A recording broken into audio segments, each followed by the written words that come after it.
اور جب وہ عید کی نماز پڑھ کر اب واپس جاتے ہیں تو اعلان ہوتا ہے، منادی ندا کرتا ہے کہ تم اپنے گھروں کی طرف مغفرت یافتہ لوٹ جاؤ، تمہارے تمام گناہ معاف۔ السلام علیکم ورحمۃ اللہ وبرکاتہ۔ دوستو، آپ سب کو سب سے پہلے عید مبارک۔ اللہ تعالیٰ اس عید کے مقدس موقع پر آپ سبوں کو تمام خوشیاں نصیب کریں اور آپ سبوں کی عبادت اللہ پاک اپنی بارگاہ میں قبول فرمائے۔ چلیے عید کے موقع پر دیا گیا ایک خوبصورت بیان ہے مولانا عبدالحبیب اتاری صاحب کا، وہ سنتے ہیں۔ اللہ علی محمد، اس نے اپنے اوپر رحمت کے 70 دروازے کھول لیے اور اللہ پاک اس کی محبت لوگوں کے دلوں میں ڈالے گا کہ اس سے بغض نہ رکھے گا مگر وہ کہ جس کے دل میں نفاق ہوگا۔ یعنی سبحان اللہ، درود پاک ایسا کمال کا وظیفہ ہے کہ رحمتیں تو برس رہی ہیں، لوگ بھی آپ سے محبت کرنے والے بن جاتے ہیں، آپ کے ساتھ الحمدللہ معاشرے میں جو عزت ہے وہ بڑھانے والا یہ وظیفہ ہے۔ تو اللہ کرے کہ ہم رمضان میں جس طرح عبادتوں کا ذوق رکھتے تھے، ہم رمضان کے بعد بھی ذکر و درود سے اپنی زبانوں کو تر رکھیں۔ آئیے عید کی اس نماز کے اجتماع میں پہلی نیت تو یہ کر لیتے ہیں کہ انشاءاللہ ہم روزانہ کثرت سے درود پاک پڑھیں گے۔ محبت کے ساتھ باآواز بلند درود پاک پڑھ لیں۔ صلو علی الحبیب صلی اللہ تعالی علی محمد صلی اللہ علیہ وسلم۔ لوگوں کے دلوں میں محبت ڈالنا، یہ لوگوں سے مل کر پیار و محبت سے رہنا ہماری شریعت کو یہ کتنا محبوب ہے۔ اللہ کریم قرآن مجید میں ارشاد فرماتا ہے وَأَلَّفَ بَيْنَ قُلُوبِهِمْ لَوْ أَنفَقْتَ مَا فِي الْأَرْضِ جَمِيعًا مَا أَلَّفْتَ بَيْنَ قُلُوبِهِمْ وَلَكِنَّ اللَّهَ أَلَّفَ بَيْنَهُمْ إِنَّهُ عَزِيزٌ حَكِيمٌ۔ آسان ترجمہ قرآن کنز العرفان۔ اور اس نے مسلمانوں کے دلوں میں الفت پیدا کر دی، اگر تم زمین میں جو کچھ ہے سب خرچ کر دیتے تب بھی ان کے دلوں میں الفت پیدا نہ کر سکتے تھے، لیکن اللہ نے ان کے دلوں کو ملا دیا، بے شک وہ غالب حکمت والا ہے۔ یہ کس وقت یہ آیت نازل ہوئی اور کس عظیم واقعے کی طرف اشارہ ہے، انشاءاللہ وہ میں آپ کو بتاتا ہوں۔ آج عید الفطر کا جو اجتماع ہے، عید الفطر کا جو دن ہے، یہ اللہ کریم کی رحمتوں کو لوٹنے کا دن ہے۔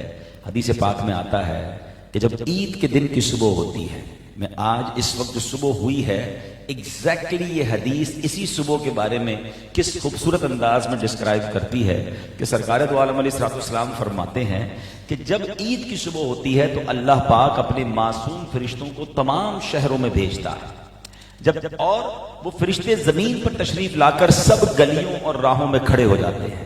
اللہ کی رحمت سے بہت امید ہے کہ آج فرشتے ان گلیوں میں کھڑے ہوں گے اور کیا اعلان کرتے ہیں؟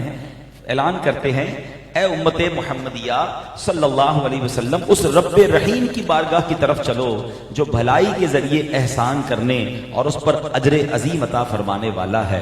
پھر اللہ کریم اپنے بندوں سے یوں خطاب فرماتا ہے تمہیں دن میں روزے رکھنے کا حکم دیا گیا، تم نے روزے رکھے اور اپنے رب کی فرما برداری کی، بس تم اپنی نیکیوں کا بدلہ حاصل کر لو۔ اور جب وہ عید کی نماز پڑھ کر اب واپس جاتے ہیں تو اعلان ہوتا ہے، منادی ندا کرتا ہے کہ تم اپنے گھروں کی طرف مغفرت یافتہ لوٹ جاؤ، تمہارے تمام گناہ معاف کر دیے گئے۔ بے شک اس دن کو آسمانوں میں یوم الجزا یعنی نیکیوں کی جزا اور بدلے کا دن لکھ دیا گیا ہے۔ آج مزدوری ملنے کا دن ہے، آج جزا ملنے کا دن ہے، آج اللہ سے رحمتیں لوٹنے کا دن ہے۔ الحمدللہ ہم اللہ کی بارگاہ میں شکرانہ ادا کرنے کے لیے آج عید کی نماز کے لیے جمع ہوئے ہیں۔ کہتے ہیں نا امیر اہل سنت، بعد رمضان عید ہوتی ہے، بعد رمضان عید ہوتی ہے، رب کی رحمت مزید ہوتی ہے۔ عید تجھ کو مبارک اے صائم، روزہ داروں کی عید ہوتی ہے، روزہ داروں کے واسطے واللہ مغفرت کی نوید ہوتی ہے۔ سبحان اللہ، عید والے دن بہت سارے کام کرنے چاہیے، ان میں ایک بڑا اہم کام یہ ہے کہ محبتوں کو بڑھانا ہے، محبتوں کو بانٹنا ہے، دشمنیوں کو ختم کرنا ہے۔ اپنے رشتہ دار، اپنے جاننے والے، اپنے پڑوسی، اپنے ساتھ نماز پڑھنے والے جن سے کاروبار ہوتا ہے، دیکھیں ایک بات یاد رکھیے گا، ہماری زندگی کا ہمیشہ ہر بندے کا ایک سرکل ہوتا ہے، اس کو سرکل کو بڑا جس کو کہتے ہیں نا غور سے دیکھنا ہے۔ مثال کے طور پہ اگر ہم کراچی میں رہتے ہیں تو شاید ہمارا برازیل میں، جرمنی میں، یورپ میں، افریقہ میں کوئی جاننے والا نہ ہو، ہمیں اس کے ساتھ میرے تعلق کیسے، اٹس ناٹ میٹر۔ سب سے پہلے میرے قریبی سرکل کو میں غور کروں کہ میرے رشتہ دار مجھ سے راضی ہیں کہ نہیں، بلکہ اس سے بھی پہلے میری اپنی فیملی، میرے والدین، میرے بیوی بچے، میرے بھائی بہن، ان کے ساتھ میرا معاملہ کیسا ہے۔ پھر اب مزید رشتہ دار، یہ دوسرا سرکل ہو گیا۔ اب اس کے بعد آپ دیکھیں میرے پڑوسی، ان کے ساتھ میرا تعلق کیسا ہے۔ اب میرے دوستوں سے میرا تعلق کیسا ہے۔ آگے بڑھیے، اب آپ دیکھیں میرے محلے والوں سے میرا تعلق کیسا ہے۔ اور آگے بڑھیے، جس مسجد میں ہم کنٹینیو نماز پڑھتے ہیں، کچھ لوگوں سے روز ملاقات ہوتی ہے، ہو سکتا ہے کسی سے ناراضی ہو گئی ہو، ان سے تعلق کیسا ہے۔ پھر آگے بڑھیے، جس مارکیٹ میں کام کرتے ہیں، جہاں جاب کرتے ہیں، جہاں بزنس کرتے ہیں، کاروبار میں بعض اوقات اونچ نیچ ہو جاتی ہے، وہاں کوئی لڑائی، وہاں کوئی جھگڑا، وہاں کوئی دوری تو نہیں ہے۔ اور آگے چلیے جناب، اگر اسکول میں پڑھتے ہیں، کالج میں پڑھتے ہیں، آپ اپنی اسکول کالج کے کولیگز کو دیکھ لیجئے، یہ 5-7 سرکل ہی ہماری زندگی ہے۔ ہم ان تمام لوگوں کو چیک کر لیں۔ آج عید کا دن اللہ کو راضی کرنے کا دن ہے اور محبتیں بانٹنے کا دن ہے۔ جو قرآن سبحان اللہ، جو آیت نازل کی کہ اللہ کریم نے دلوں میں محبت ڈال دی، کیا خوبصورت آیتیں ہیں۔ وَأَلَّفَ بَيْنَ قُلُوبِهِمْ، فرمایا اور اس نے مسلمانوں کے دلوں میں الفت پیدا کر دی۔ یہ کون سا انعام یاد کروایا جا رہا ہے؟ آگے رب نے فرمایا لَوْ أَنفَقْتَ مَا فِي الْأَرْضِ جَمِيعًا مَا أَلَّفْتَ بَيْنَ قُلُوبِهِمْ، اگر تم زمین میں جو کچھ ہے سب خرچ کر دیتے، تب بھی ان کے دلوں میں الفت پیدا نہ کر سکتے تھے۔ وَلَكِنَّ اللَّهَ أَلَّفَ بَيْنَهُمْ إِنَّهُ عَزِيزٌ حَكِيمٌ، لیکن اللہ نے ان کے دلوں کو ملا دیا، بے شک وہ غالب حکمت والا ہے۔ نبی پاک کا ایک عظیم معجزہ یہ تھا کہ جس زمانے میں نبی پاک تشریف لائے تھے نا، وہاں قبیلوں کی جنگ تھی، اوس و خزرج قبیلے تھے، 120 سال سے یہ لڑ رہے تھے، قبائلی دشمنیاں تھیں، خود مر جاتے تو بچوں کو وصیت کر کے جاتے، ہمارے بعد تم نے بھی لڑائی لڑنی ہے، ہمارا بدلہ لینا ہے۔ اللہ اکبر، یہ تو زمانہ جاہلیت کی بات ہے نا، مگر کبھی کبھی آج بھی سننے کو ملتا ہے کہ ماں باپ کہتے ہیں بیٹا ہمارے مرنے کے بعد بھی فلاں رشتہ دار کے گھر مت جانا، ہمارے مرنے کے بعد بھی اس سے تعلق مت رکھنا۔ ہمیں کیا ہو گیا ہے؟ اللہ اکبر، یہ میرے آقا کا معجزہ ہے کہ نبی پاک علیہ الصلوۃ والسلام نے ان قبیلوں کو ایک کر دیا، اور کیسا ایک کیا کہ جسم تو الگ الگ تھے، سب کے دل ایک ہو گئے، سب ایک دوسرے پر جان لٹانے والے بن گئے، اور اللہ نے ان کے دلوں میں ایسی محبت ڈال دی۔ تو یہ سرکار دو عالم علیہ الصلوۃ والسلام کا معجزہ بھی ہے، اور اللہ نے کیا فرمایا، ساری دنیا کی دولت بھی خرچ کرتے نا تو دلوں میں محبت نہیں ڈالی جا سکتی، یہ اللہ کی طرف سے عطا آتی ہے۔ تو ہم بعض اوقات دولت کے لیے رشتہ دار ناراض کر بیٹھتے ہیں، پیسوں کے لیے بندے ناراض کر بیٹھتے ہیں۔ سچی بات یہ ہے، ساری دنیا کی دولت خرچ کریں تو عزت و محبت نہیں ملتی۔ دنیا میں ایسے بہت سارے آپ کو لوگ ملیں گے، اربوں پتی ہوں گے، کروڑ پتی ہوں گے، نہ مارکیٹ میں عزت، نہ گھر میں عزت، نہ دوستوں میں عزت۔ مجھے بتائیں وہ پیسے قیمتی تھے یا عزت قیمتی تھی؟ اور کچھ آپ کو ایسے غریب ملیں گے کہ ماشاءاللہ جدھر جائیں لوگ آنکھوں پہ بٹھاتے ہیں، اور وہ جو کہیں لوگ کرنے کے لیے تیار ہوتے ہیں۔ سچ بتاؤ امیر کون ہے؟ ارے امیر وہ ہے جو لوگوں کے دلوں میں رہتا ہے، امیر وہ ہے جو لوگ جس سے محبت کرتے ہیں۔ تو زندگی ایسے گزارو کہ لوگ زندہ رہوں تب بھی پیار کریں، اور مر جاؤں تو مرنے کے بعد بھی اچھے الفاظ سے یاد کریں، کیونکہ اس امت کو زمین پر اللہ کی طرف سے وکیل اور گواہ فرمایا گیا۔ ایک بار کیا ہوا، میرے آقا علیہ السلام کی تشریف فرما تھے، ایک جنازہ گزرا، تو نبی پاک علیہ السلام، لوگوں نے کہا کہ حضور بڑا برا آدمی تھا، بہت غلط آدمی تھا، بڑی جناب اس کی خطائیں تھیں۔ نبی پاک نے فرمایا وجبت، واجب ہو گئی۔ تھوڑی دیر بعد ایک اور جنازہ نکلا، کل بڑا اچھا آدمی تھا، بڑا نیک انسان تھا۔ نبی پاک نے فرمایا وجبت۔ کہا حضور پہلے جنازے پہ بھی آپ نے کہا واجب ہو گئی، دوسرے جنازے پہ بھی کہا واجب ہو گئی، اس کا مطلب کیا ہے؟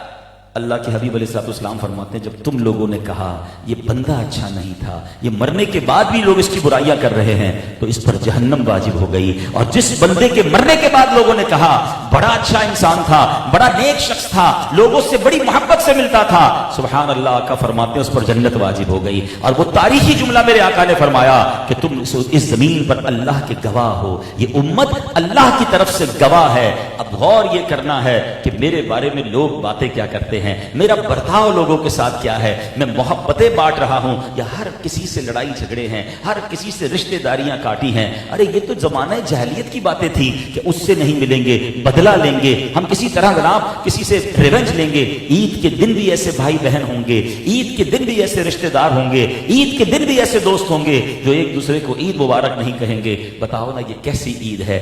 دل بڑا کیجئے، معاف کر دیجئے، معافی مانگ لیجئے، یا تو عید ملنے چلے جائیے،